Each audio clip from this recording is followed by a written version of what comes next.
Quand on évoque la Tchétchénie, on pense surtout aux deux guerres qui ont ravagé le pays des années 90 aux années 2000. Elles sont majoritairement responsables de l'appauvrissement du pays et de la mort de 175 000 à 300 000 personnes, civiles et militaires, soit 15 à 25% de la population tchétchène en 1994. En cette année, lorsque la Tchétchénie déclare son indépendance, la réaction est immédiate, mais surtout hostile de la part de Moscou. La petite capitale tchétchène, Grozny, est bombardée et mise en ruine en quelques jours. À l'arrivée de Poutine au pouvoir, en 1999, la guerre prend en intensité, mais surtout en violence. Une partie de la rébellion se radicalise et appelle désormais à la guerre sainte.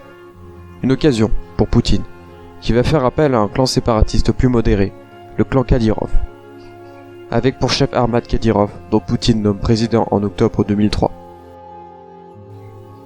Mais seulement 7 mois plus tard, il se fait assassiner lors d'un attentat, perpétré par des islamistes tchétchènes selon Moscou.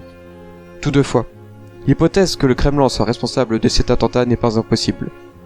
Loin de là, selon la population. Le 2 mars 2007, Ramzan Kadyrov, fils de Armad Kadyrov et ex-premier ministre tchétchène, devient président, nommé grâce à Poutine. Aujourd'hui, 12 ans plus tard, le pays est entièrement reconstruit. Logements, gratte-ciel, mosquées et magasins de luxe, les derniers stigmates de la guerre résident désormais dans les villages, les cimetières et les quelques terrains minés. Malgré tout, le pays est le plus pauvre de la Fédération de Russie. Le chômage est de 70% dans toute la population, et le pays vit sous perfusion russe, mais surtout grâce à la fondation Kadyrov, qui finance aéroports, logements et autres. Une fondation privée, mais surtout très riche, qui ne communique pas ses revenus.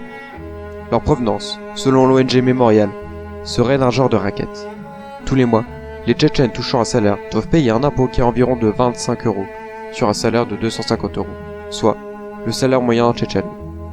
Parfois, l'impôt peut être de 10% du salaire, parfois 100.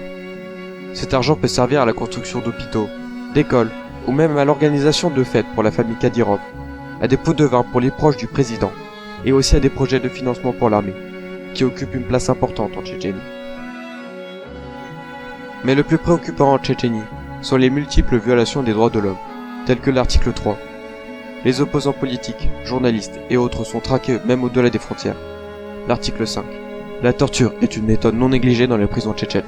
Les passages à tabac, électrocution et mutilation sont monnaie courante dans les camps. L'article 9. Les arrestations d'opposants sont très similaires à des enlèvements. Aucune démarche informative n'a lieu. Finir dans ces camps équivaut à disparaître de la société pendant quelques années. L'article 9. Les arrestations d'opposants sont très similaires à des enlèvements. Aucune démarche informative n'a lieu. Finir dans ces camps équivaut à disparaître de la société pendant quelques années. De 2010 à 2015, l'ONG Memorial a recensé 2027 enlèvements, avec 1059 victimes encore portées disparues. Ils ont pris ma barbe et ils me l'ont arrachée.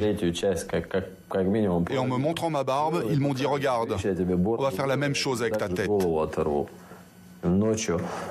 La nuit, presque chaque nuit, ils nous emmenaient dans la forêt. Ils nous emmenaient et nous effrayaient, en disant qu'ils allaient nous tuer, ou nous fusiller, en nous menaçant avec des armes, des poignards, des couteaux, et même une guillotine. Il y avait aussi des haches.